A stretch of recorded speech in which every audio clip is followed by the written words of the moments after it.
बच्चों, इतिहास में आज हम अध्याय 3 बंधुत्व, जाति तथा वर्ग, आरंभिक समाज के बारे में पढ़ेंगे। लगभग 600 ईसा पूर्व से 600 ईस्वी के बीच का जो समय है उसके बारे में हम जानकारी प्राप्त करें। 600 ईसा पूर्व यानी ईसा के जन्म से 600 ईस्वी पूर्व से लेकर ईसा के जन्म के बाद 600 ईस्वी तक का जो समाज है, जो जाति है, कैसा भाईचारा था, किस तरह के वर्ग थे, उसके बारे में इस पाठ में पढ़ाया जाएगा। पिछले अध्याय में हमने पढ़ा कि लगभग 600 ईसा पूर्व से 600 ईस्वी तक आर्थिक और राजनीतिक जीवन में अनेक परिवर्तन हुए। इनमें से कुछ परिवर्तन समकालीन समाज पर अपना प्रभाव छोड़ गए। उदाहरणतः वन क्षेत्रों में कृषि कार्य का विस्तार हुआ, जिससे वहाँ रहने वाले लोगों की जीवन शैली में परिवर्तन हुआ। यानी कि यहाँ से लेकर यहाँ तक कुछ ऐसे परिवर्तन हुए जिन्होंने उस काल के समकालीन समाज यानी उस समय के समाज पर बहुत सा प्रभाव छोड़ा।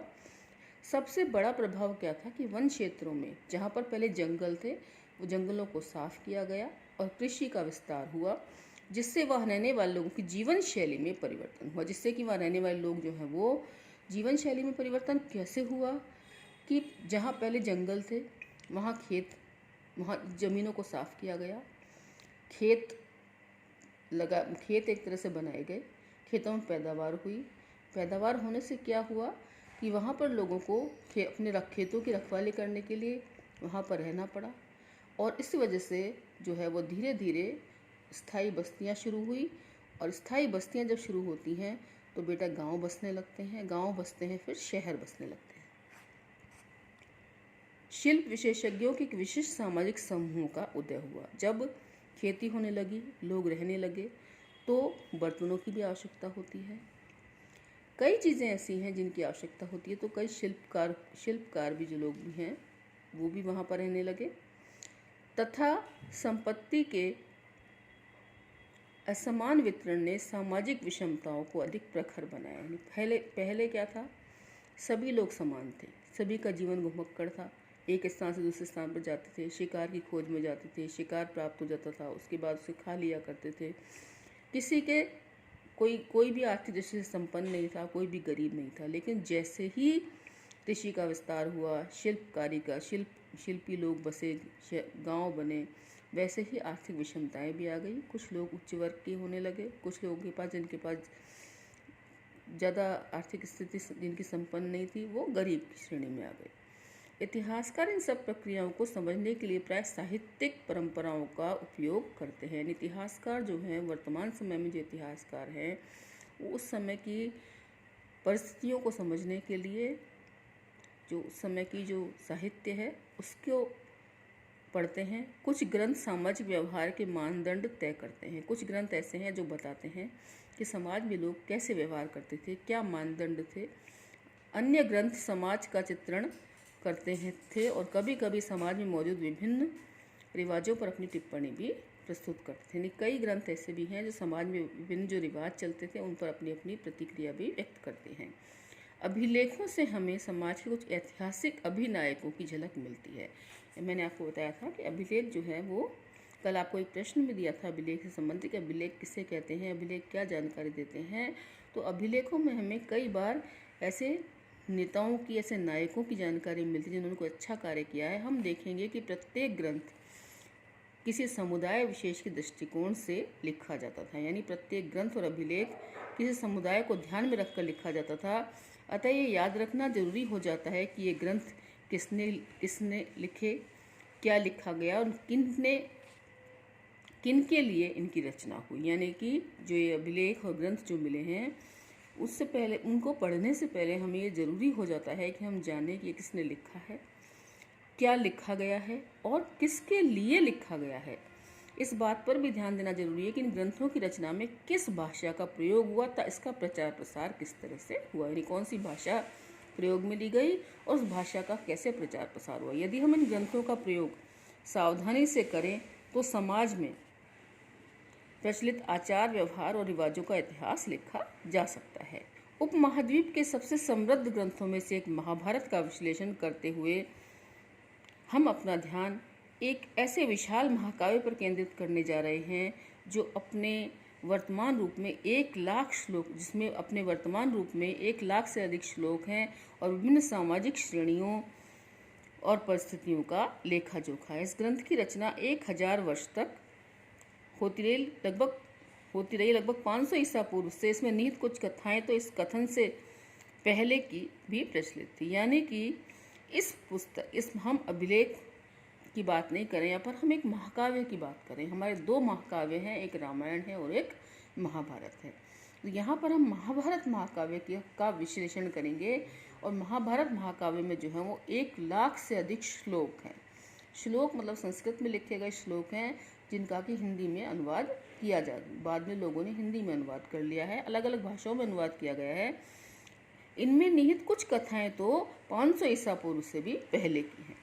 महाभारत की मुख्य कथा 2 परिवारों के बीच हुए युद्ध का वर्णन चित्रण है। आपको पता ही है कि कौरवों और पांडवों के बीच जो है वो लड़ाई हुई थी, उस लड़ाई को ही महाभारत कहते हैं। कुरुक्षेत्र के मैदान में जो युद्ध लड़ा गया था उसी के ऊपर सारी महाभारत बेस्ड है। आपको सबको पता है, आपने लॉकडाउन के दौरान महाभारत आई भी थी, शायद आपने देखी भी हो। तो वैसे भी अगर आप देखेंगे तो आपको YouTube वगैरह पे महाभारत जो है वो दिख जाएगी। वो महाभारत तो नहीं है जो उस समय हुई थी, लेकिन वर्तमान बाद में बहुत से सीरियल्स पर बने हुए हैं, पुस्तकें भी हैं, तो उनके जरिए आप ज्ञान प्राप्त कर सकते हैं। आपका अलवर जो है मत्स्य एरिया में आता है, मत्स्य क्षेत्र है, और यहाँ पर जो है वो जब उनको विराट नगर में जब उनको अज्ञातवास दिया गया था, कि उनको जब पांडवों को ये कहा गया था कि आपको किसी ऐसे स्थान पर रहना है जहाँ पर आपको कोई पहचान ना पाए, तो वो अज्ञातवास का कुछ समय उन्होंने बैराठ में विराट नगर में गुजारा था। और आप जाते भी हैं तो पांडुपोल आप गए हैं, तो पोल जो है आजकल वर्तमान में वहाँ जाना बंद कर रखा है, लेकिन फिर भी ऐसा माना गया है कि भीम ने जो है अपनी गदा से वहाँ पर पानी निकालने के लिए एक अपनी गदा मारी थी, जिससे कि वहाँ पर पानी का एक झरना फूट गया था। और वो पोल है जहाँ पर सीढ़ियाँ हैं, लेकिन अब वो जर्जर हो चुकी हैं, टूट चुकी हैं, इसलिए वहाँ पर जाना जो है अलाउ नहीं है। इसी तरह से विराटनगर जो है, वहाँ पर विराटनगर के राजा के यहाँ पर वो लोग जो है वो अज्ञातवास के दौरान आकर रहे थे। इस ग्रंथ के कुछ भाग विभिन्न सामुदायिक समुदायों के आचार व्यवहार के मानदंड तय करते हैं। यदा कदा इस ग्रंथ के मुख्य पात्र सामाजिक मानदंडों के अनुसार अनुसरण करते हुए दिखाई देते हैं। मानदंडों का अनुसरण उनकी अवहेलना क्या इंगित करती है? महाभारत का समालोचनात्मक संस्करण 1919 में प्रसिद्ध संस्कृत विद्वान V.S. सुखताकर के नेतृत्व में अत्यंत महत्वाकांक्षी परियोजना की शुरुआत हुई। किसके नेतृत्व में? V.S. सुखताकर। अनेक विद्वानों ने मिलकर महाभारत का समालोचनात्मक संस्करण तैयार करने का कार्य बीड़ा उठाया। उनमें उनसे जुड़े क्या क्या कार्य थे? आरंभ में देश के विभिन्न भागों से विभिन्न लिपियों में लिखी गई महाभारत की संस्कृत पांडुलिपियों को एकत्रित किया गया। यानी महाभारत की जो विभिन्न जगह जगह पर जो किताबें जो पुस्तकें लिखी हुई मिली हैं उनको इकट्ठा किया गया। परियोजना का काम करने वाले विद्वानों ने सभी पांडुलिपियों में लिखे जाने वाले श्लोकों की तुलना करने का एक तरीका ढूंढ निकाला। उन्होंने इन श्लोकों का चयन किया जो लगभग सभी पांडुलिपियों में पाए गए थे। उनका प्रकाशन 13,000 पृष्ठों में फैले अनेक ग्रंथ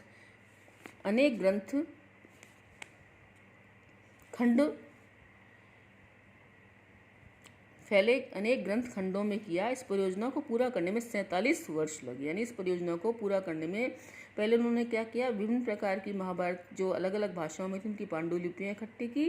पांडुलिपियाँ मतलब हस्तलिखित जो चीज़ें थी वो इकट्ठी की। उसके बाद उन्होंने एक जैसे जो श्लोक थे सब जगह लिखे हुए उनको इकट्ठा करके 13,000 पृष्ठों की एक किताब छापी और उसको तैयार करने में उनको 47 वर्ष का समय लगा। इस प्रक्रिया में 2 बातें विशेष रूप से उभर कर आई। पहली, संस्कृत के कई पाठों के अनेक अंशों में समानता थी। वह इस बात से ही पता चलता है कि समूचे उपमहाद्वीप में उत्तर में कश्मीर और नेपाल से लेकर दक्षिण में केरल और तमिलनाडु तक सभी पांडुलिपियों में यह समानता देखने में आई। दूसरी बात जो स्पष्ट है वह यह थी कि कुछ कुछ शताब्दियों के दौरान हुए महाभारत के प्रेषण में अनेक क्षेत्रीय प्रभेद भी उभर कर आए। सामने आए इन प्रभेदों का संकलन मुख्य रूप से पाठ की पाद टिप्पणियों परिशिष्टों के रूप में किया गया। कुछ बातें जो मुख्य रूप से उभर कर आई उनको कुछ प्रश्नों के रूप में मुख्य रूप से अलग से लिख दिया गया। 13,000 पृष्ठों में से आधे में अधिक इन प्रभेदों का ब्यौरा देते हैं, यानी जो अलग अलग तरह की क्षेत्रीय भिन्नता आई उनके बारे में बताया गया।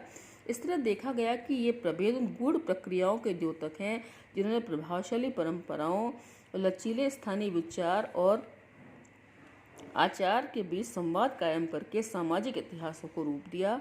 संवाद, द्वंद्व और मतैक्य दोनों को ही चित्रित कर। द्वंद्व मतलब आपस में मन में एक घुटन होती है, उसको द्वंद्व कहते हैं, जब आपस में विचार नहीं मिलते। और मतैक्य कहते हैं कि कोई अपनी बात को किसी चीज़ पर रखते हों, मत व्यक्त करते हों। इन सब प्रक्रियाओं के बारे में हमारी समझ मुख्यतः उन ग्रंथों पर आधारित जो संस्कृत के ब्राह्मणों द्वारा उन्हीं के लिए लिखे गए। इन्हीं 19वीं और 20वीं शताब्दी में इतिहासकारों ने पहली बार सामाजिक इतिहास मुद्दों का अनुशीलन करते समय इन ग्रंथों को सतही तौर पर समझा। उनका विश्वास था कि इन ग्रंथों में जो कुछ भी लिखा गया है वास्तव में उसे इस तरह से व्यवहार में लाया जाता होगा। कालांतर में विद्वानों ने भी पाली, प्राकृत और तमिल ग्रंथों के माध्यम से अन्य परंपराओं का अध्ययन किया। इन अध्ययनों से स्पष्ट हुआ कि आदर्शमूलक संस्कृत ग्रंथ आमतौर पर आधिकारिक माने जाते थे, किंतु इन आदर्शों को प्रश्नवाचक दृष्टि से भी देखा जाता था और यदाकदा इनकी अवहेलना भी की जाती थी। यानी जो पुराने जो संस्कृत ग्रंथ थे उनको आदर्श मानते हुए लोग उनकी पालना करते थे, लेकिन कभी कभी उनकी पालना नहीं भी किया करते थे। कभी कभी वो मानते थे कि जरूरी नहीं है कि इन आदर्शों का पालन हमेशा किया जाए।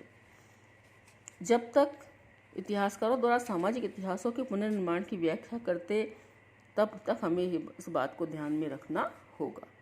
अभी आज मैं इतना ही पढ़ाऊँगी।